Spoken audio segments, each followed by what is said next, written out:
Carolyn Fox of Mobile Meals here to join us today to talk about helping out with a new fundraiser. All right, so first of all, you've been with Mobile Meals for a while. You know a little bit about what it goes into Mobile Meals, and it takes a village, really, almost honestly, to help. What can people do, and what do they need to know about? Well, Mobile Meals is a home delivered meal program. We serve about 500 people a day, and what we always need money. That's the bottom line, and we need volunteers to deliver those meals. So, and COVID changed our program a bit. We went from everyday delivery to 2 days a week, so we deliver on Tuesdays and Fridays now. And we found out after survey, clients loved it because they didn't have to be home every day. You know, they could go to their doctor's appointments or have lunch with their daughter or whatever instead of being home. So that's going to stay. I think that's probably a byproduct of COVID, which has been positive for the organization. But we always need funds, and COVID kind of stopped those funds for 2.5 years, and we just started our new fundraiser last November.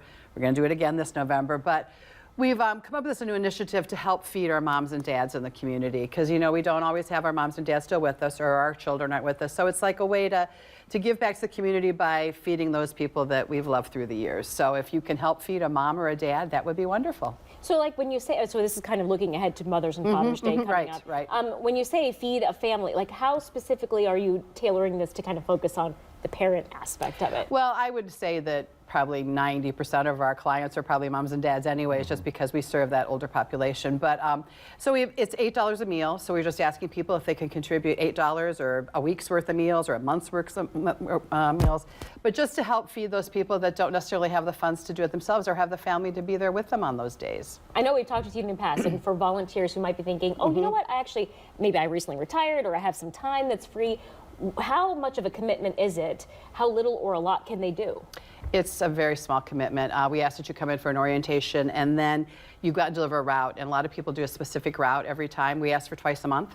That's about 3 hours. So it's really not much, 3 to 4 hours. And you get to know the people on your route, and it becomes kind of a relationship thing. And they look forward to seeing you, and you look forward to seeing them. And it's a really win-win for both the client and the volunteer. It is really more than a meal what we deliver. That's the main thing. We do a safety check. We make sure you're okay. We have an exchange of conversation. Just sometimes you're the only person they see when you go out and deliver a meal, and it really is rewarding for the volunteers. And that's what I was going towards. It's not just like kind of an Uber Eats. Somebody drops off the food and they're gone. Oh no. You get to know those people. It's a clientele, but that actually becomes more of a relationship as a friend, as a confidant. It goes on more than just dropping food off. Right? Absolutely, absolutely. And the volunteers that have done it, some of them have been with us for 20, 30 years. So you know it's a rewarding situation when they stay on and they get to know those people. And it's their safety check too. Some of them don't have family here to check on them, and our volunteers are the only ones that see them. So, and our office follows up. If you're a volunteer and you go out and deliver a meal and you don't get an answer at that door, we call that client. And if we don't get a hold of them after 2 calls, we call their emergency contact just to make sure they're okay. It's really a real safety net for the community. I was going to say, you mentioned COVID and the impact it had on the organization. I think during COVID and then post, like that really, I mean, this is the population that was so isolated during that time. Correct. And this is the lifeline. Right, I mean, you're talking about potentially being a life-saving, the one connection that might notice that something's not right. Right, absolutely. And and it's just the little things. You may deliver a meal to someone that their language is slurred. Well, maybe there's an issue there. Maybe there's a mini stroke. And we work with those families to make sure they know that their loved ones might be in jeopardy or need to be checked on. And we've called the police to do wellness checks because we can't get a hold of somebody and there's no family.